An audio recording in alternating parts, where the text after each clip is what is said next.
কলাক্ষেত্ৰ নিপুণ গোস্বামী দেৱৰে অন্তিম যাত্ৰা কলাক্ষেত্ৰত অনা হৈছে।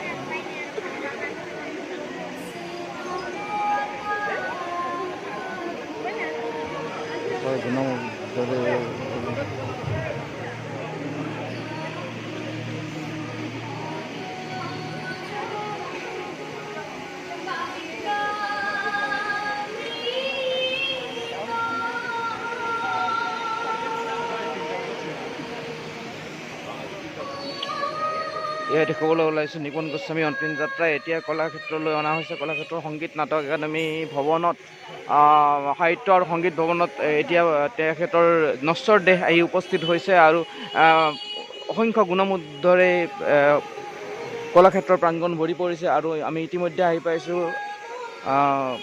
জ্যোতি চিত্ৰবনৰ প্ৰাংগণৰ পৰাই মাত্ৰ আমি আহি পাইছোঁ কলাক্ষেত্ৰ, আৰু কলাক্ষেত্ৰত এয়া অসংখ্য গুণমুগ্ধৰে ভৰি পৰিছে।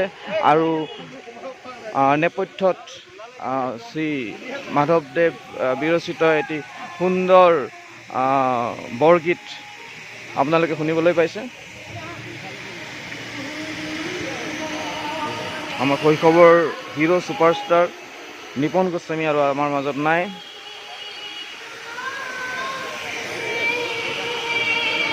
অসমৰ চলচ্চিত্ৰ জগতৰ এক অপূৰণীয় ক্ষতি, আৰু অসমীয়া চলচ্চিত্ৰ উদ্যোগ যেন আজি পিতৃহীনা হৈ পৰিল।